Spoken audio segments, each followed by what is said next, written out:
ಹಿಂದೆ 28/7/2020ರಲ್ಲಿ ಮುಜರಾಯಿ ಇಲಾಖೆಯ ಜಿಲ್ಲಾಧಿಕಾರಿಗಳು ದೇವಾಲಯ ನಿರ್ಮಾಣಕ್ಕೆ ಆದೇಶವನ್ನು ಕೊಟ್ಟರು. ಅದರ ಪ್ರಕಾರ ನಿರ್ಮಿಸಬೇಕು ಅಂತೇಳಿ. ಆದರೆ ನಮ್ಮ ದೇವಾಲಯದಲ್ಲಿ ಇದ್ದಿದ್ದು, ದೇವಸ್ಥಾನದ ನಿಧಿಯಲ್ಲಿದ್ದು ಬರೀ 80 ಲಕ್ಷ ರೂಪಾಯಿ. ಅದು ಸಾಕಾಗ್ತಾ ಇರಲಿಲ್ಲ. 80 ಲಕ್ಷ ರೂಪಾಯಿಗಳಿಗೆ ಎಷ್ಟು ಕೆಲಸ ಆಗುತ್ತೆ ಅಷ್ಟಕ್ಕೆ ಮಾತ್ರ ಎಸ್ಟಿಮೇಟ್ಗೆ ಅನುಮೋದನೆ ಕೊಟ್ಟರು. ಒಂಚೂರು ಡಿಫೆಕ್ಟ್ ಇದ್ರೂ ನಾವು ಅದನ್ನು ಹಾಕ್ಸ್ತಾ ಇಲ್ಲ. 28/10/2022ರಲ್ಲಿ ನಾವು ಭೂಮಿ ಪೂಜೆ ಮಾಡಿದ್ದು. ಪ್ರಾರಂಭ ಮಾಡಿದ್ದಿನ 15/10/22. ಪಾಯ ಪೂಜೆ ಮಾಡಿದ್ವಿ 28/10/22. ಮಣ್ಣಿನ ಪರೀಕ್ಷೆ 7/11/22 ಮಾಡಿದ್ವಿ. ಮಣ್ಣಿನ ಪರೀಕ್ಷೆ ಫಲಿತಾಂಶ 23/11/22ಕ್ಕೆ ಬಂತು. ಅಂದರೆ 15 ದಿವಸ ತಗೊಂತವ್ರು. ಯಾಕಂದರೆ ಅದೇ ಮಣ್ಣಲ್ಲಿ ತೇವ ಇತ್ತು, ಆ ನೀರಂಶ ಇತ್ತು, ಅದೆಲ್ಲ ಡ್ರೈ ಆಗಬೇಕು ಅಂತೇಳಿ ಅವರು ಒಂದು 15 ದಿನಕ್ಕೆ ಅವರು ಫಲಿತಾಂಶ ಕೊಟ್ಟರು, ಮಣ್ಣಿನ ಪರೀಕ್ಷೆ ಫಲಿತಾಂಶ. ಆದ್ದರಿಂದ ನೀವು ಬೇಸಿಗೆ ಬಂದಾಗೇ ನೀವು ಪಾಯದ ಕೆಲಸ ಪ್ರಾರಂಭ ಮಾಡಬೇಕು. ಲೂಸ್ ಸಾಯಿಲ್ ಎಷ್ಟೈತೆ ಅಷ್ಟು ಎಲ್ಲ ತೆಗೆದು ಆನಂತರ ನೀವು ಪಾಯ ಹಾಕಬೇಕು. ಅದು ಒಳ್ಳೆ ಗುಣಮಟ್ಟದ ಪಾಯ ಬರ್ತದೆ ಅಂತ ಹೇಳಿದ್ದೇನೆ. 22/2ಕ್ಕೆ ಪಾಯ ಕೆಲಸನ ಪ್ರಾರಂಭ ಮಾಡಿದ್ವಿ. ಫಸ್ಟು ಸೈಜ್ ಕಲ್ಲನ್ನ ಜೋಡಿಸಿದ್ವಿ. ಕಾಂಕ್ರೀಟ್ ಹಾಕಿದಾದ್ಮೇಲೆ ಒಂದು ಲೇಯರ್, ಅದು 1.5 ಅಡಿ ಆಯಿತು. ಸುಮಾರು 14 ಲೇಯರ್. ಪಾಯದ ಆಳ 21 ಅಡಿ ಇದೆ. ಅಂದರೆ ಈಗ ಭೂಮಿ ಮೇಲೆ 9 ಅಡಿ ಇದೆ. ಒಟ್ಟು 30 ಅಡಿ ಈಗ ಕೆಲಸ ಆಗಿದೆ. 21 ಅಡಿ ಪಾಯ, 9 ಅಡಿ ಗೋಡೆ ಎದ್ದಿದೆ. 600 ಟ್ರ್ಯಾಕ್ಟ್ರು ಬೋಲ್ಟಸ್ಸು ಉಪಯೋಗಿಸಿದ್ವಿ ನಾವು ಪಾಯಗೆ. ಸುಮಾರು ಒಂದು 50 ಲೋಡು ಎಂಸ್ಯಾಂಡು, ದಿಂಡಿಗಲ್ಲು ಎಲ್ಲ ಕೂಡ ನಾವು ಕೊಟ್ಟಿದ್ದೀವಿ. ಇನ್ನೊಂದು ಸತಿ ಪಾಯ ಹಾಕಿದಾಗೂ ಒಂದು 20 ದಿವಸ ಬೇಕಾದ ಒಂದು ಲೇಯರ್ಗೆ. ಅದು ಕ್ಯೂರಿಂಗು, ಅದನ್ನು ಫಿಲ್ ಮಾಡೋದು, ಕಾಂಕ್ರೀಟ್ ಫಿಲ್ ಮಾಡೋದು ಎಲ್ಲ ಒಂದೊಂದು ಲೇಯರ್ಗೆ 20 ದಿನ. ಅಂದರೆ 14 ಲೇಯರ್ಗೆ 280 ದಿನ ಆಗೋಯಿತು. ಬೆಡ್ಗಳಿಗೆ ಒಂದೊಂದು ತಿಂಗಳು ಕ್ಯೂರಿಂಗು ಅಂದರೆ ಒಂದು 2 ತಿಂಗಳು ಬೆಡ್ ಸೇರಿ ಒಂದು 2-2.25 ತಿಂಗಳು ಕಂಬಿ ಕಟ್ಟಕ್ಕೆ 4-5 ದಿನ ಈ ಥರ ಎಲ್ಲ.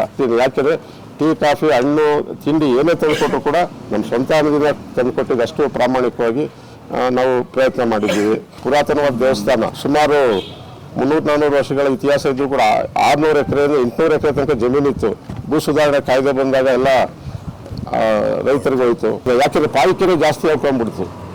ಪಾಲಿಕೆ ಸರ್ಕಾರ ಏನು 15 ಲಕ್ಷ ಅವ್ರು ಏನು ಕೊಟ್ಟಿದ್ರು ಅಷ್ಟೇ ನಾವು ಮಿಕ್ಕಿದೆಲ್ಲ ನಮ್ಮ ಸಮಿತಿನ ಮಾಡ್ಕೊಂಡಿದ್ದೀವಿ. ಇನ್ನು 40 ಲಕ್ಷ ರೂಪಾಯಿ ದೇವಸ್ಥಾನ ನಿಧಿ ಹಾಗೆ ಇದೆ. ಇದೇನೆಂದರೆ ನಾವು ಸ್ಪಷ್ಟೀಕರಣ ಕೊಡಬೇಕು, ಮಾಹಿತಿ ಕೊಡಬೇಕು. ನಮ್ಮ ಸೇವೆಯನ್ನು ಹೇಳ್ಕೊಳ್ಳೋದ್ರ ಪರವಾಗಿಲ್ಲ. ಈಗ ಸದ್ಯಕ್ಕೆ ಮಾಹಿತಿ ಕೊಡಬೇಕು ಅನ್ನೋ ದೃಷ್ಟಿಯಿಂದ ಹೇಳ್ತಾ ಇದ್ವಿ. ಮತ್ತು ರಥ ನಿರ್ಮಾಣ ನಮ್ಮ KR ಪ್ರದೀಪ್ ಅವರು, KR ನಾಗೇಶ್ ಅವರು ಅವ್ರ ಕುಟುಂಬದಿಂದ 5 ಲಕ್ಷ ರೂಪಾಯಿ ಕೊಟ್ಟರು. ಇನ್ನು 25 ಲಕ್ಷ ರೂಪಾಯಿ ಕೂಡ ನಮ್ಮ ಸಮಿತಿ ಧರ್ಮದರ್ಶಿ ಸದಸ್ಯರುಗಳು, ಭಕ್ತಾದಿಗಳು ಯಾರು ಕೊಟ್ಟರು ಅವರಿಂದ ಟೀ ಕುಡ್ಡಲ್ಲೇ ನಿರ್ಮಾಣ ಮಾಡಿದ್ದೀವಿ. ಟೀ ಕುಡ್ಡಲ್ಲಿ ನಿರ್ಮಾಣ ಮಾಡಿ, ಟೀ ಕುಡ್ ಯಾವತ್ತಿಗೂ ಹಾಳಾಗಲ್ಲ. 17.5 ಲಕ್ಷ ರೂಪಾಯಿಗೆ ತೇರ್ ಶೆಡ್ ನಿರ್ಮಾಣ ಮಾಡೋಕ್ಕೆ ಅನುದಾನ ಒದಗಿಸಿದ್ರು.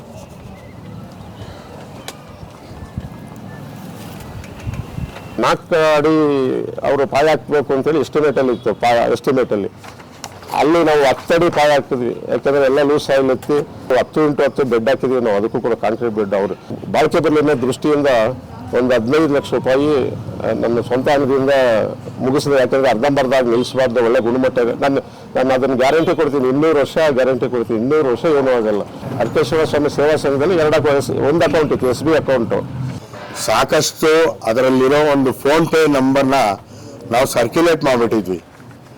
ಅದನ್ನು ನಾವು ಈಗ ಏಕಾಏಕಿ ವಿತ್ಡ್ರಾ ಮಾಡಿದರೆ ಅದರಲ್ಲಿ ಬರ್ತಕ್ಕಂಥ ಪೇಮೆಂಟ್ಸು ಮತ್ತೆ ಬೌನ್ಸ್ ಆಗಿ ವಾಪಸ್ ಹೋಗುತ್ತೆ.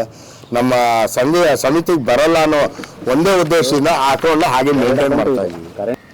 ಈಗ ಕರೆಂಟ್ ಅಕೌಂಟಲ್ಲೇ ಚಾಲ್ತಿ ನಡೀತಾ ಇರೋದು. SB ಅಕೌಂಟ್ಗೆ ಫೋನ್ಪೇ ದುಡ್ಡು ಪ್ಲಸ್ ನಾವು ರಸೀದಿಗಳು ಮಾಡ್ತೀವಲ್ಲ ಅದ್ರ ದುಡ್ಡು ಮಾತ್ರ SB ಅಕೌಂಟ್ಗೆ ಹೋಗ್ತದೆ. ಅದನ್ನು ನಾವು ಕಟ್ಟಡದ ಖರ್ಚಿಗೆ ತಗೋತಾ ಇದ್ದೀವಿ. ಅದು ಎರಡಕ್ಕೂ ಆಡಿಟ್ ರಿಪೋರ್ಟ್ ಇದೆ, ಪ್ರತಿಯೊಂದು ಇದೆ. ವರ್ಷನೂ ಆಡಿಟ್ ಮಾಡಿಸ್ತಾ ಇದ್ದೀವಿ. ಇದ್ರ ಬಗ್ಗೆ ಯಾವುದೇ ಇದಿಲ್ಲ.